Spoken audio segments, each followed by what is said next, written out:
Okay, let's do this. Let's get it. Uh-oh, stay consistent around here. What's up, Steam Deck fan? Me again, right back at you. What's up? Hello, people. Another beautiful day. Yeah, hope your five senses work. Health and strength is good. What? And to you Steam Deck fans again, Steam Deck Tribe, Steam Deck Nation. What's up, Steam Deck Nation? Steam Deck World, what's up with it? Steam Deck Universe, what's good? Steam Deck Legion, what's up? Steam Deck Mob, yeah, what's up? Me again, outside, man. Then the Steam Deck Squad, what's up with it? Look, we talking about Rust for Steam Deck and Linux. Still some time away. That means there's some things they got to work out. Says here, Rust for Steam Deck and Linux still some time away. For those of you wanting to play Rust again on Linux desktop or Steam Deck, it sounds like it's still some time away, as Face Punch continues thinking on easy anti-cheat support. While for some developers it may just be a case of ticking a box or putting things in the right place, we know that's not always the case. Sorry about that. It says here, outside of the technical implementations, developers also need to think on EAC effectiveness and about opening their games to another platform to protect against cheating. Remember when Epic came out and they were talking about Fortnite on Linux?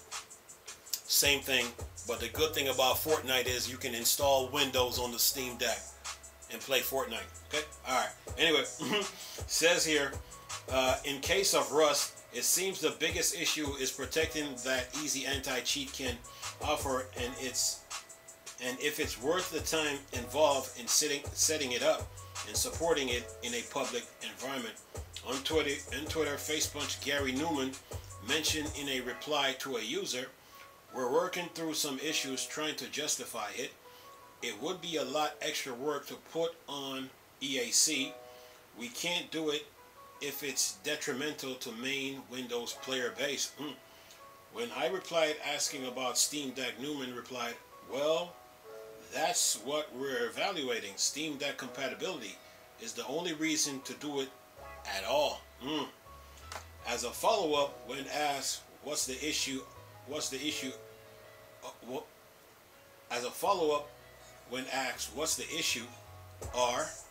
they should have said what the issue is. Anyway, Newman said, says here, it's not one issue. I worry that my opening another platform, we're forcing EAC to spread themselves too thin. I want to put that pressure on them if it's going to reduce effectiveness of their team on Windows. When we add Linux version before, we noticed that while the majority of cheaters were on Windows, a good chunk of actual cheat makers use Linux and stay undetected for a long time. Trying to persuade EAC to hunt these handful of people down wouldn't be a great use of their time, considering their impact on the overall population of the game. So internally, we're talking about whether there is a door worth opening. This isn't a Linux thing, it is another platform thing. It is hard to argue such a clear explanation of the issue at hand. Developers of games that are primarily multiplayer will always be thinking hard on opening them up to another platform.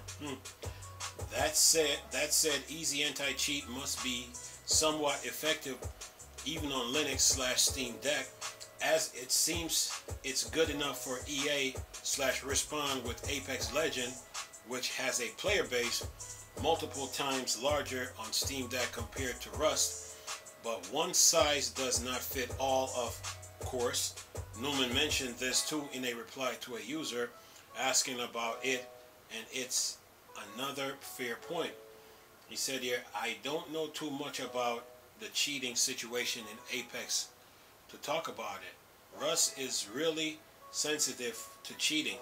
A cheater doesn't ruin a single 10-minute match. They ruin 3 weeks of hard work and grind, something to make you think, not something specific I had actually considered before either, about the vastly different use for a game like Rust. Well, this goes back to the Epic situation. When Epic came out and they were talking about Fortnite not being on Linux, they were talking about cheating, right? And like I just told you a couple minutes ago, the good thing about Fortnite is that you can play it on Windows, which means you can install install Windows on Steam Deck and then play Fortnite.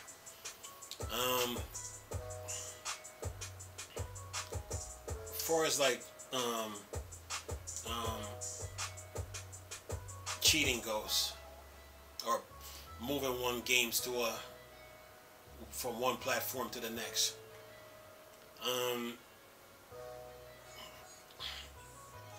cheaters are going to cheat, man. It's just the way it is. You know, it's one thing if you accuse someone of cheating and they never do it. You know what I'm saying? That's one thing. But it's another when you have the actual cheaters and you don't do anything about it. You know what I'm saying? So when it comes to cheating, man, you know, that shouldn't stop a developer from putting games on one platform versus the other.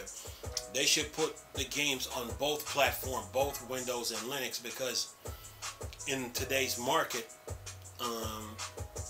you know, you need both platforms to survive. You know, it's not about just staying on one platform and then you think you can make it. You need all platforms to like really survive in this game, in this video game industry. You know, so cheating is gonna